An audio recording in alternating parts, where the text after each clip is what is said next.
Good morning and welcome to the Bob Unger Show.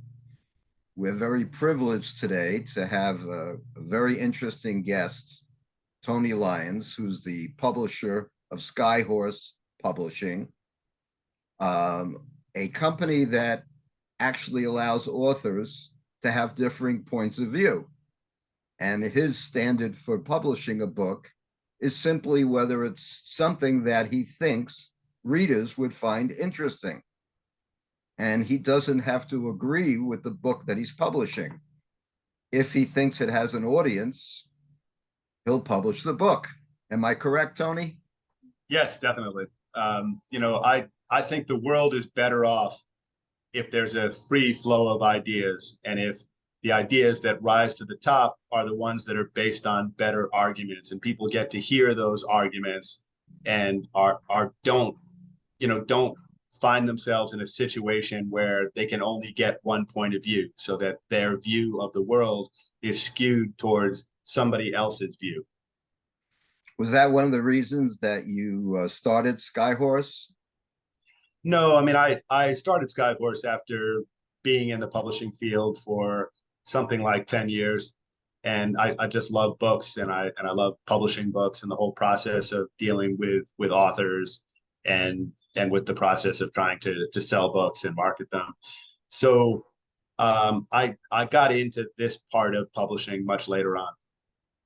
Are you conscious of the demographics and the statistics in book publishing in terms of what has happened in the industry and how many people actually buy a book and read it? Have you looked at any of those statistics? Yeah, I've seen some really disheartening stats on what percentage of people in the country read books at all, what percentage of people who buy books actually read them, things like that, which are not encouraging statistics. But I'm a book publisher. That's what I do. So, I hope that people will read as many books as they can find time for, and I hope that we can bring exciting books out into the world that people will, make the time to actually read.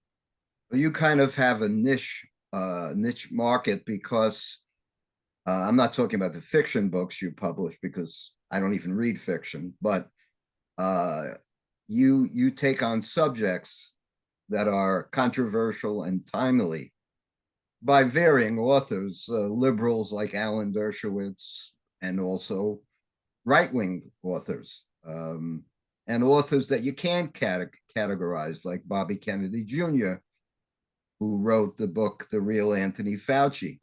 So I think for you, maybe I'm wrong, uh, you're in a good position because that market, even though it's a small one relatively, those people are avid readers who actually are interested in knowledge and debating and understanding the environment that we're living in. Am I correct in that assumption? Yes, definitely. I mean, I think this is a unique historical moment where most publishers, like most people, are making decisions in their life based on fear. And, I don't make my publishing decisions based on fear. And if there's any fear, it's the fear that we won't have dialogue, that we'll become a country where you can't publish certain books, where you're not allowed to talk about certain points of view, where um, the views people have are not openly discussed in the free marketplace of ideas. And I think we've been getting there, that more and more there's this sort of uh, organization of um, of newspapers and of magazines and of big tech companies that are attacking freedom of speech in specific areas for specific reasons. And that I find really dangerous for the future of mankind, but also for democracy and constitutional rights. So I really am proud to be in the middle of that, and to be trying to make sure that the people are not canceled, that ideas are not censored, and that books that are important, that have you know uh, points of view in them that people might disagree with, but that should not be shut down. So I don't believe that somebody like Robert F. Kennedy Jr., who comes out with the Real Anthony Fauci, and it's an incredibly well-researched book. It's got 2,194 citations, has blurbs by doctors and lawyers and scientists. And there are literally, hundreds, if not thousands of scientists who share the views and who help shape the views that Robert F. Kennedy Jr. discusses in the book.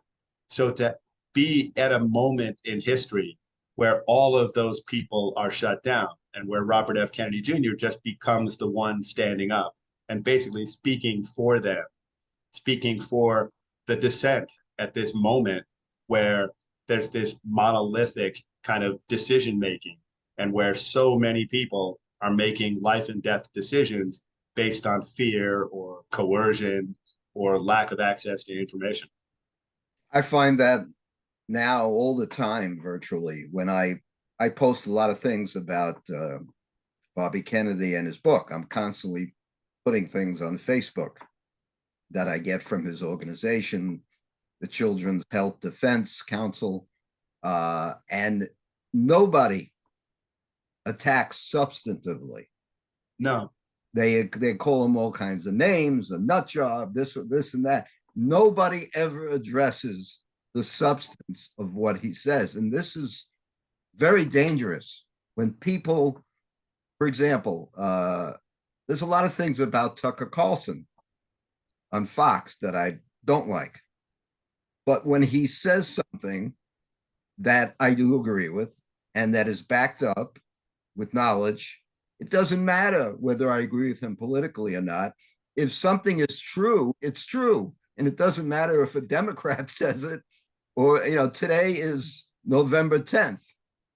And if a Republican says it, it's still November 10th. If a Democrat says it, it's still November 10th. But sure, this sick, reflexive, ad hominem attack system where all you have to do is mention somebody that they don't like and they go absolutely nuts with zero intellect, zero reasoning, zero substance.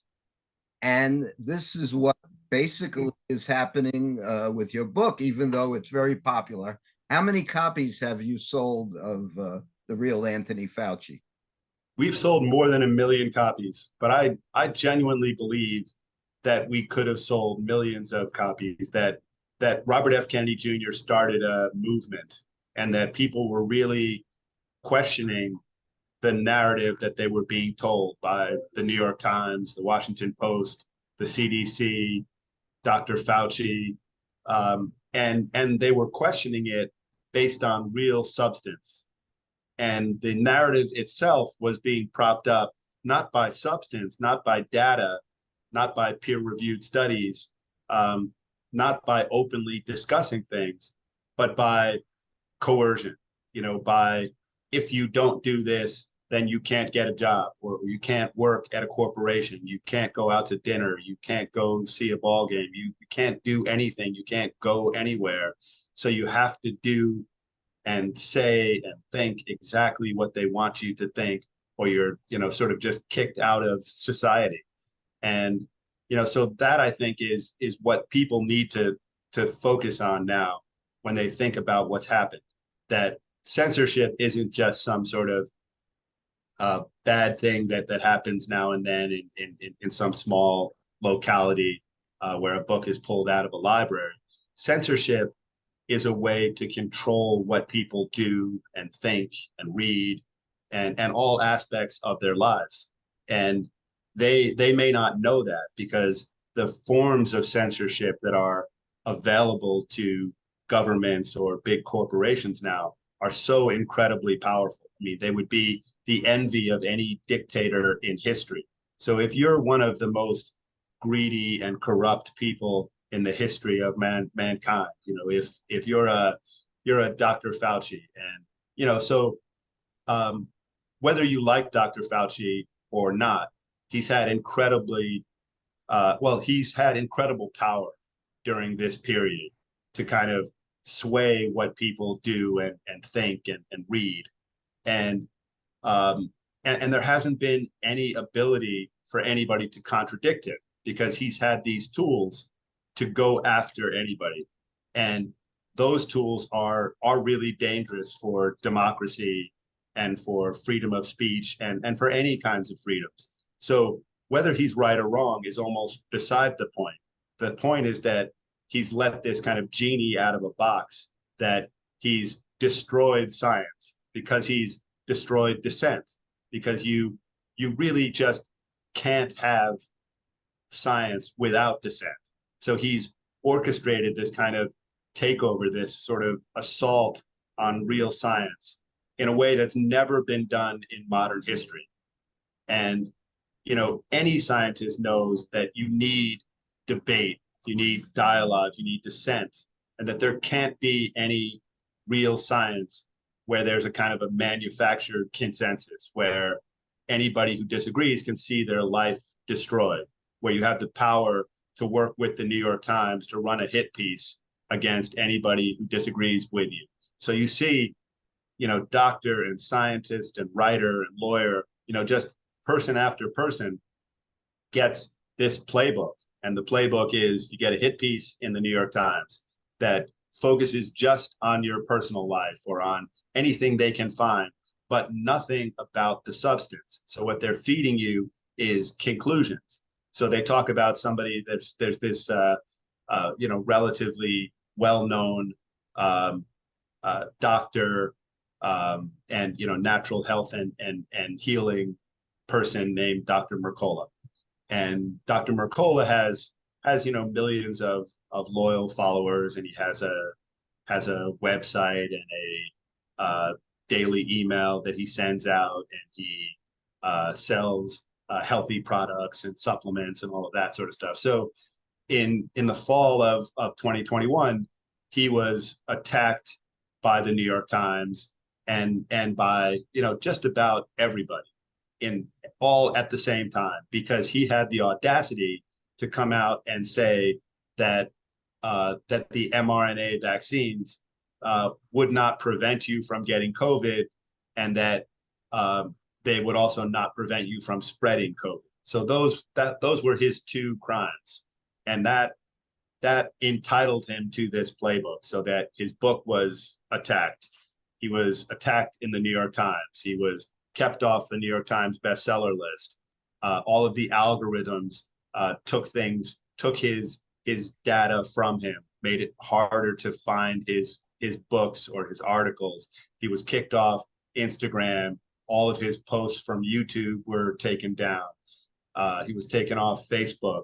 So this entire playbook to just stifle this dissenting opinion at a time when the president was going on television and saying, if you get this vaccine, you will not be able to get COVID. You will not be able to spread COVID. So you could listen to one after another of these people. So Rachel Maddow had a whole segment where she went on and on about how nobody who took this vaccine would ever get COVID. COVID would be over for them. They couldn't spread COVID. They would no longer have to think about COVID. It would be done. And then the president said that, and then Dr. Fauci said that, and then Bill Gates said that, and then the head of Pfizer said that, all on national television. But that isn't misinformation, right? That was the medical consensus at the time. And everybody thought there's no way in hell, there is no way that all of these people could be wrong. And we're not hearing anybody else. Where are the Dr. Mercolas? Where is Robert F. Kennedy Jr.? Where is Dr. Robert Malone? Where is Dr. Pierre Corey? Where's Dr. McDonald? Where's Dr. McCullough? You know, where are all these people if it's wrong? And the answer was that we were subjected to a level of censorship and propaganda that's unprecedented in the history of mankind. So you could not hear any of these other voices, and there were plenty of them. You could only hear one side of the argument. And then it makes sense that a lot of people then thought any other argument was absurd.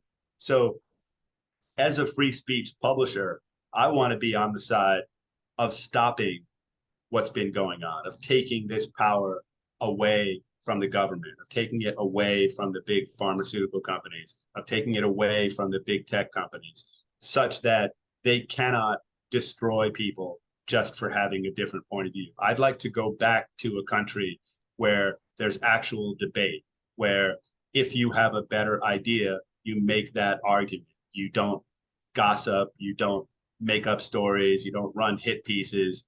You actually engage in dialogue in the marketplace of ideas, and you convince the American public of what's right to do, rather than coerce them and force them and censor them and subject them to propaganda. Well, Mussolini spoke about fascism and corporatism, which is defined as a marriage between business and the government. And right. What you'll see habitually are the drones saying, well, you consider yourself to be a free market guy, and these companies are completely independent and they have a right to decide what or what they won't publish. Of course, they're missing the point that they are absolutely, just like Mussolini described, in bed with the government, working together with the government. And that's provable. Sure, but the point is that I'm the publisher, and I can make that decision as a publisher. But I don't think that big tech companies should be considered publishers. I don't think that, television shows should be considered publishers that can make independent decisions. I don't think that the government should consider itself to be a publisher. So I think that they have an obligation to provide information that people can actually act on. And that's information that they can use to make a decision. And if they're only fed one type of information, then they've lost all their freedom, because then they might have the illusion that they're making a decision. But I talk to people all along, all the time now, who say to me that they think that the things that I say are absurd because we're coming out with a book now called Cause Unknown. And it's by Ed Dowd, who worked for BlackRock. He's a finance guy, he's a numbers guy, and he's looked at all the data of the increase in people dying in 2021 over 2020. And that's continuing now. So there's this elevated death rate that can't really be explained, because COVID, the number of COVID deaths have plummeted. But why are the all-cause mortality numbers still so high?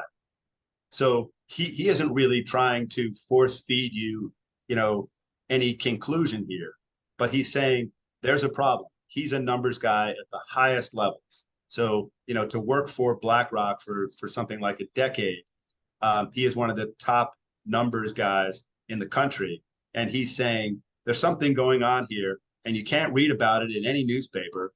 You won't hear about it on almost any TV show. But to get back to, for just 1 second, Tucker Carlson, what I absolutely love about Tucker Carlson is that he's willing to address a story like this. So he clearly isn't controlled. So what I find to be so impressive with somebody like Tucker Carlson is that he's willing to get into the really messy information that people are working so hard to censor and to fight with propaganda. And so you might disagree, if you watch Tucker Carlson's show, anybody out there, you might disagree with, if you have one political point of view, maybe, 10% of it, maybe 90% of it. But the point is, you will hear stories on his show that you won't hear in any other mainstream venue.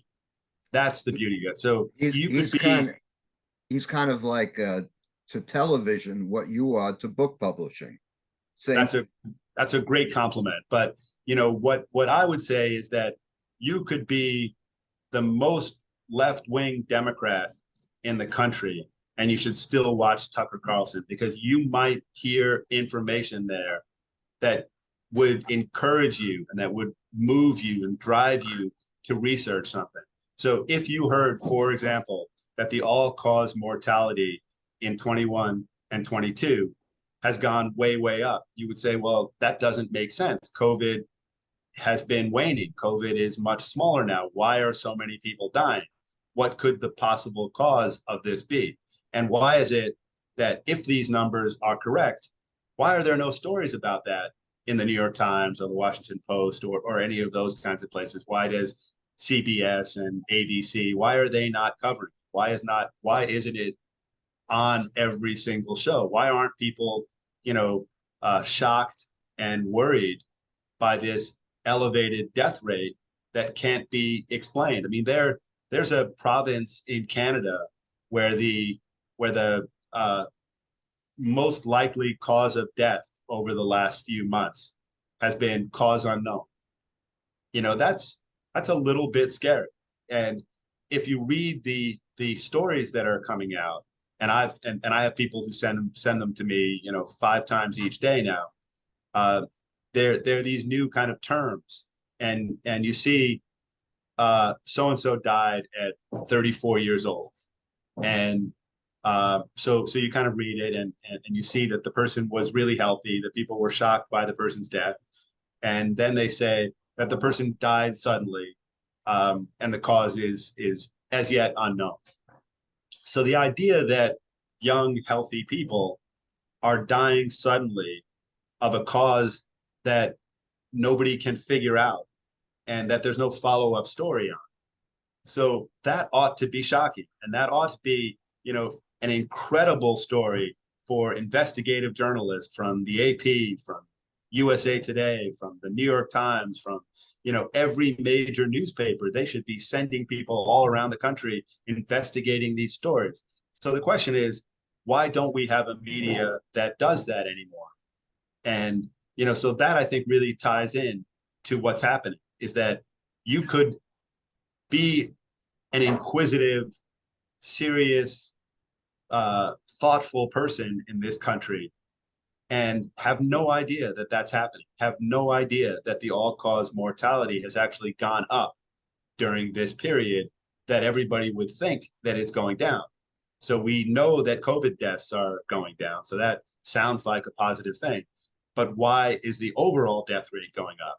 So, that kind of thing is at the core of what Skyhorse publishes books for. So we're publishing books that explain those kinds of things that other people are just either ignoring or trying to shut down, trying to silence, trying to stifle. And somebody has to do that. And I think Tucker Carlson, does a good job of addressing those kinds of issues that are not being covered by anybody else. And I think Skyhorse does a good job in publishing books that so many other publishers are afraid to publish. Even though they would like to, even if they read it and they said, wow, this is an incredible book, but I just can't face the consequences that might come with this kind of publishing. Well, I get the attack all the time when I talk about the book, The Real Anthony Faucci by Bobby Kennedy Jr. Oh, he's a murderer. And if you allow this book to be known, it's going to cause people to die. This is an emergency. You don't have any freedom in an emergency. Right. So, but the problem with democracy in America over the last 20 or 30 years is that we've just gone from crisis to crisis. So you have to wonder whether, in some sense, these crises are kind of manufactured, just like the consensus is manufactured. So we're all just kind of like pushed towards one point of view. And then we say, oh, well, we've got the war on drugs, the war on terror, the war on viruses. There's always a war on something. So is there ever going to be a time when it's okay to have dialogue and debate in this country again? And I think there are a lot of people who would say no, that the world is just too dangerous. So we need to just tell people what to do, what to think, what to read, what to put into their bodies. And, I think that at some point that just becomes an excuse to take people's rights. You know, they talk about, you know, never let a crisis go to waste. And, you know, there's just an endless succession of crises that come up as an excuse to take away all of our personal freedoms. By the way, how did you actually come from the inception to publish The Real Anthony Faucci with Bobby Kennedy Jr.? How did that happen? Yeah, so it sort of started about 10 years back when I heard Bobby Kennedy talk, um, and I then got in touch with him, started a dialogue. This I think was in about 2012, and then I learned that he was publishing or that he was writing a book called Thimerosal: Let the Science Speak, and I was fascinated by it. It was all about the problem of mercury. So thimerosal is a kind of mercury that had been in all early childhood vaccines, or at least most of them, for a couple of decades. And um, he had been researching the effects of mercury on people, and the possibility that it would create uh, ticks, brain damage, you know, lots of other uh, serious problems for people. But he hadn't focused on vaccines, and so people at these conferences where he was giving speeches on the dangers of mercury came up to him and said, "Well, if you're worried about mercury in the oceans or in the air, why are you not worried about mercury being injected into young children as an ingredient of vaccines?" So then he researched that, got involved with that, and then started to develop this idea that that was a serious problem, and that if you're afraid of breathing something, or if you're afraid of eating something, you should be much more afraid of injecting it into your body, because your body's defense systems are available to you when you breathe something and or you eat something, but they're not available to you if you inject it into your body. You know, that goes right into the bloodstream.